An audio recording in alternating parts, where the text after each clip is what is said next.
අපි ඉස්සර ඉඳලම දන්න කතාවක් තමයි හාවගේ ඉබ්බගේ කතාව.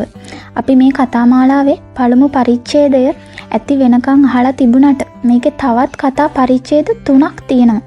මෙන්න මේ පොඩි කාලේ ඉඳලා අහලා තිබුණ හාවගේ ඉබ්බගේ කතාවේ පරිච්ඡේද 4ම කියන්න තමයි දැන් මේ හදන්නේ. පළමු කොටස තමයි අපි හැමෝම දන්න හාවා නිදාගෙන ඉන්න අතරේ ඉබ්බ දිනපු සිද්ධිය. මෙතනදී හාවා ස්වයං විශ්ලේෂණයක් කරනවා පරදින්න හේතුව හොයාගන්න. තමන් ගැන අදි තක්සේරුව මේ පරාජයට හේතුව විදිහට හාවා තීරණය කරනවා. ඒ ඕනෑම කෙනෙකුට ඉතාමත් හානිදායකයි. ඒ වගේම අරමුණ වෙනුවෙන් අප්‍රතිහත උත්සාහය හා වීරය තමන්ගේ ජයග්‍රහණයට හේතු වන බව ඉබ්බා නිගමනය කරනවා. දෙවන කොටසේදී පැරදුන හාවා තමන්ගේ වැරදි හදාගෙන ආයෙත් පාරක් ඉබ්බට තරඟයක් සඳහා අභියෝග කරනවා.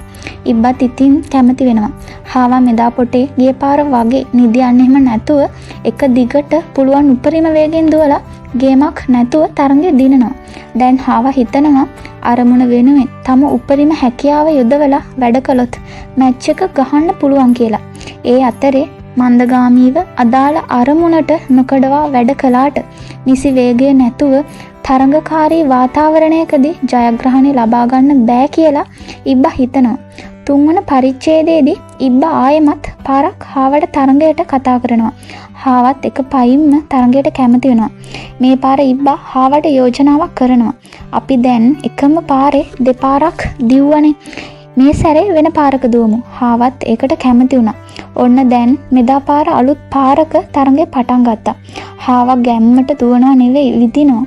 ඉබ්බත් පුරුදු විදිහට ඉබි ගමනින් නොනවති දුවන්න ගත්තා. මෙහෙම ඉබ්බා යනකොට විදලා ගියපු හාවා තරඟ අවසානයට යන්න බැරුව ගඟක් අයිනේ ඉනට අත් දෙකක් තියාගෙන එගොඩ තියෙන තරඟ අවසන් කරන ස්ථානය දිහා බලන් ඉන්නව දකිනවා. ඉබ්බා හාවා දිහා කිණ්ඩියට වගේ බලලා සුටුස් ගාලා ගඟ හරහා පීනලා තරඟය අවසන් කරලා ජයග්‍රහණය කරනවා. මෙහිදී හාවා ජයග්‍රහණය උදෙසා තම ශක්තිය හා හැකියාව උපරිමයෙන් යොදවලා කොච්චර වැඩ කළත් පවතින තත්ත්වය සහ යථාර්ථය අවබෝධ කරගෙන ඊට මුහුණ දිය යුතුයි කියලා හිතනවා. මුලින්ම තරඟකරුවාගේ දුර්වලතාවයන් හොඳින් අධ්‍යයනය කර ඊට අනුව සැලසුම් සැකසිය යුතුයි කියලා ඉබ්බා හිතනවා.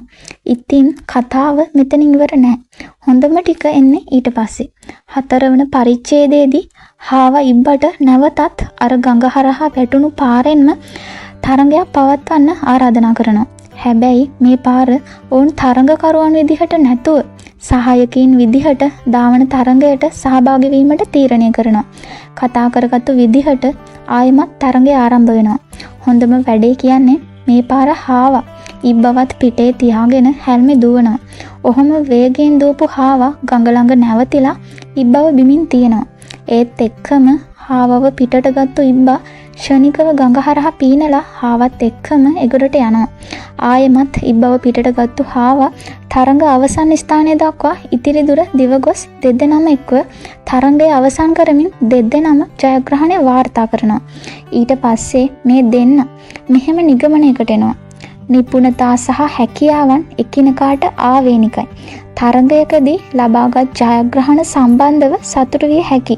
නමුත් එකිනෙකා සතු සුවිශේෂී හැකියාවන් සහ නිපුණත්වයන් පොදු අරමුණක් වෙනුවෙන් වඩාත් උචිත පරිදි සම්මිශ්‍රණය කිරීමෙන් සාර්ථකත්වය ළඟා කරගත හැකි. ඉතින් ඔයාලා හැමෝටම සුබ දවසක්.